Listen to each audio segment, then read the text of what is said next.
Welcome back. Today, we're revealing how the ultra-wealthy really build and protect their fortunes. Forget just stocks or real estate. The top 1% use exclusive, often secretive assets to create generational wealth. We're breaking down 10 of these powerful tools, from private companies to rare collectibles worth more than most homes. This is the playbook that separates millionaires from billionaires, and you can apply these principles no matter your starting point. Stick around for a bonus tip at the end that could be a game changer for your financial journey. Ready to see how the rich really get richer? Let's dive in. And if you enjoy this content, hit that like button. It helps the channel more than you know.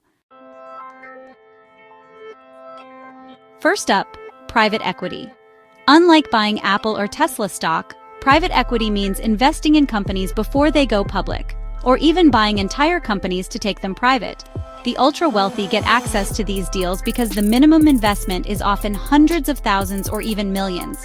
You need to be an accredited investor, which means a net worth over $1 million or a high income. Why bother? The returns can be massive. Think early investors in Instagram or WhatsApp. Private equity firms don't just invest. They actively improve companies, aiming to sell them for huge profits years later. The catch? Your money is locked up for 7, 10 years, so only those with serious capital can play. But the core strategy is simple. Buy assets, add value, and sell for more. Even if you're not a billionaire, you can apply this principle, whether it's flipping items, renovating a property, or building a business. The scale is different, but the concept is the same. The wealthy don't just ride the wave, they help create it. Understanding this mindset is key to building wealth at any level. It's about long-term thinking and adding value, not just chasing quick wins.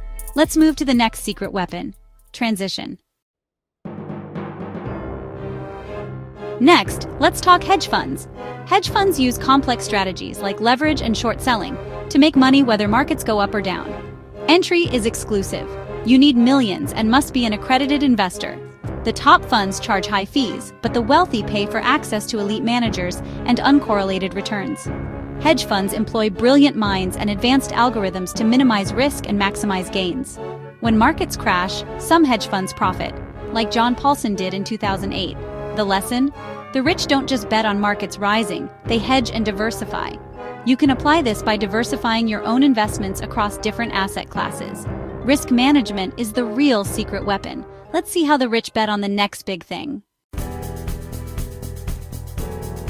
Now, venture capital, where fortunes are made by backing startups before they're famous. VCs invest in early-stage companies with huge potential and huge risk. Most startups fail, but one big winner can pay for all the losses and more. Access is limited to those with deep networks and capital, but the rewards can be astronomical. Think Peter Thiel's $500,000 in Facebook turning into over $1 billion. For most, direct VC is out of reach, but the principle is about investing in growth and innovation. You can look for high-growth public companies or invest in yourself by building a business. The wealthy seek exponential returns, not just incremental ones. It's about spotting the next big thing and having the courage to back it. Apply this by focusing on growth opportunities in your own life. Let's explore a very different kind of asset. Transition. 12. Fine art isn't just decoration. It's a serious asset for the ultra-wealthy. Masterpieces by Picasso or Warhol can be worth hundreds of millions and often hold value even when markets crash. The art world is exclusive, with private sales and elite auction houses. Art offers status, privacy, and even tax advantages, like deferring capital gains through special exchanges. The sale of Da Vinci's Salvator Mundi for $450 million shows the potential for massive appreciation. For most, buying a masterpiece isn't realistic, but new platforms let you buy fractional shares in famous art. The lesson: invest in rare, tangible assets that hold value. The rich diversify with assets you can see and touch. Think about what rare, valuable items you understand and how you might invest in them. Next, let's talk about passion assets that pay. Transition. 12. Rare collectibles, classic cars, watches, wine, comics are where passion meets profit. These assets are scarce, in high demand, and often appreciate over time. A 1962 Ferrari GTO sold for $48 million, and rare watches or wine can fetch millions. Collectibles require expertise and connections. One mistake can cost millions. They're also uncorrelated with the stock market, making them a great hedge. The key: invest in what you know and love, and become an expert in your niche. You don't need millions. Start with rare books, trading cards, or vintage items you understand. The wealthy turn hobbies into investments. Find your niche, learn it deeply, and you can profit while enjoying your passion. Now let's tackle a controversial tool. Transition 13. Offshore accounts, often misunderstood, but powerful for the wealthy. Legally, they're about tax optimization and asset protection, not evasion. The rich use offshore structures to reduce taxes and shield assets from lawsuits. Setting up these accounts is complex and costly, requiring top legal and financial advice. For most, the lesson is to use every legal tax-advantaged account available, like 401(k)s, IRAs, and HSAs. Maximize your tax efficiency with the tools you have. It's about being strategic, not secretive. Use smart tax planning to grow your wealth faster. Let's see how the rich use group buying power. Transition. Real estate syndications let the wealthy pool money to buy massive properties. Think apartment complexes or office towers. These deals offer scale-stable tenants and diversification, plus big tax benefits. Investors get the upside of large real estate without the headaches of management. Minimums are high, but real estate crowdfunding now lets regular investors access similar deals with much lower amounts. The lesson: group buying power opens doors to better assets. Look for ways to pool resources, whether in real estate or other investments. The rich leverage collaboration to access bigger opportunities. Apply this by joining investment groups or platforms that democratize access. Next, how the wealthy preserve wealth for generations. Transition 11.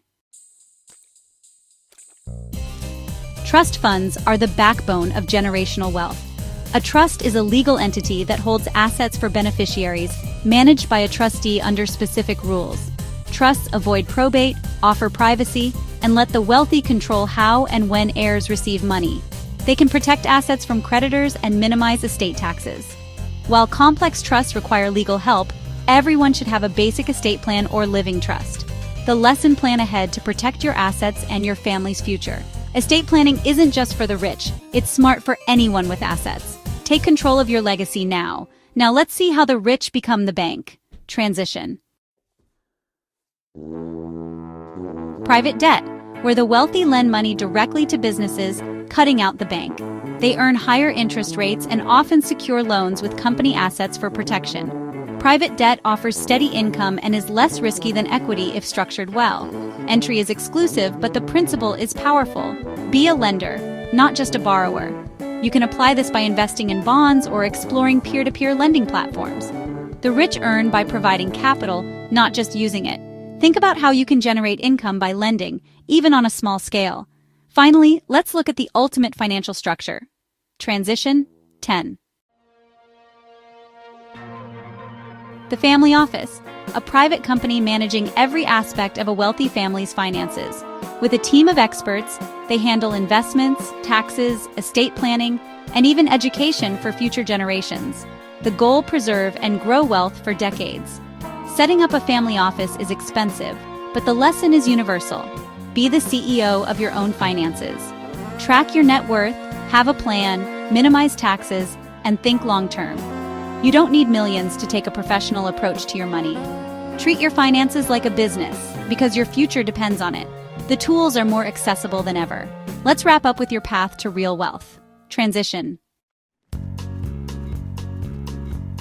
You've just seen how the ultra-wealthy build, protect, and grow their fortunes. The key themes: exclusivity, long-term thinking, diversification, and smart tax strategy. You might not buy a Picasso tomorrow, but you can apply these principles today. Focus on adding value, diversifying, and taking a CEO-level approach to your finances. The path to wealth is paved with knowledge and action, no matter your starting point. Which asset surprised you most? Let me know in the comments. If you found value here, hit like and subscribe for more. And now, here's that bonus tip I promised.